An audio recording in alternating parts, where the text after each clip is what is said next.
Something I really like about Pressure is that. Why are you talking about Pressure in a Doors video? Shut up! Let me finish! Anyway, something I really like about Pressure is how it has a bunch of variations of its equivalent to Rush. Essentially, in the base game of Doors, there are only two variants of Rush, those being Rush and Ambush, obviously. However, in Pressure there are like 6. These variants have the same base mechanic as Rush, that being an entity that rushes through the room that you must hide from. But each variant expands on the concept in its own unique way. Some are fast, some are slow, one even triggers a minigame when they appear. The point of these variants is to spice up the base gameplay by changing the way the most common enemy works every so often, which I find to be a trait that Doors could really benefit from. So I believe that Doors should add some unique variants of Rush that could periodically spawn throughout the game, and this video is meant to showcase some of my concepts for what these variants could look like. So with all of that being said, let's begin. Alright, so before I actually get into the concepts I created, I would like to lay down a few ground rules. 1. Doors cannot add any fan-made entities, meaning if more Rush variants ever were added to the game, they would likely function and look completely different to the concepts shown in this video. 2. The variants themselves can't be more difficult than Ambush. They're simply meant to be Rush with some expansions to their mechanics to make them a little more difficult but not too difficult. 3. It is expected that each variant isn't encountered every single round. Just like in Pressure, some rounds would allow you to encounter some variants, and in other rounds you can encounter others. I know in the past I've absolutely ripped on some entities, such as Sally, for being too rare to find, but for Rush variants, given how their mechanics aren't that unique, and how they are meant to periodically spice up gameplay, I think it would be fine if each specific variant was encountered every other round or more frequently. It really doesn't matter too much. So, with all of that out of the way, let's get into the concepts I've created. Alright, so the first Rush variant I've created is what I call Flash. The actual design of these entities are merely placeholders made from assets already in the game, so just don't mind that. Anyways, in terms of appearance, I'd imagine Flash to have a blue color scheme, and most notably around their model would orbit several pieces of debris, such as broken pieces of glass and wood. This debris will be important later, so just keep that in the back of your mind. Now, the purpose of Flash is to be less difficult than Ambush, but more terrifying than them, which is kind of hard to explain, but here's how I think they should work. Essentially, unlike most other Rush variants which have the visual cue of lights flickering, you would know that Flash spawns by hearing a strike of lightning slam against the ground. In rooms with windows, you'd be able to see this lightning flash brightly through the windows, which serves as an additional cue that this entity has spawned. Now, Flash here is insanely fast, hence their name, and it rebounds a lot faster than Ambush, but that doesn't mean it's more difficult. After hearing the lightning strike and immediately hiding in a closet, Flash would come into the room and rebound a whole bunch of times extremely quickly. Now, due to the speed at which the entity rebounds, you wouldn't actually have to get in and out of the closet multiple times. You would just have to time its first appearance, which could be kinda difficult due to its speed.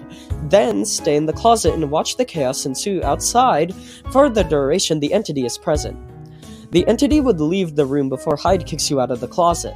However, that isn't all though, as after the entity itself leaves, the player wouldn't be out of danger. Remember how I said that Flash has debris floating around them? Well, this is because they are so fast that pieces of the building would rip off and follow them.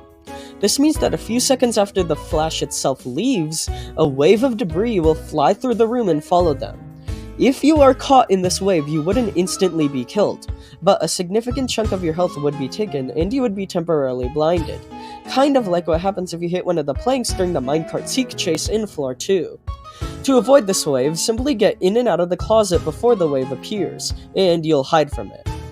This means that in order to completely avoid Flash, you'd need to listen to its lightning strike audio cue, immediately hide, wait at the entity in the closet, and then finally quickly leave and hop back into the closet to avoid the wave of debris. Like I said, not as hard as avoiding Ambush, but definitely a little more terrifying. Moving on though, the second Rush variant I created is what I call Stealth. I'd imagine that physically, this entity would have a red color scheme and it would appear more spiky, hence why I just edited Eye's model for this placeholder. Now, the purpose of Stealth is to be sneaky and confusing, hence its name. Essentially, most Rush variants in the game have two audio cues, one to alert you of their presence and one to alert you that they are nearby.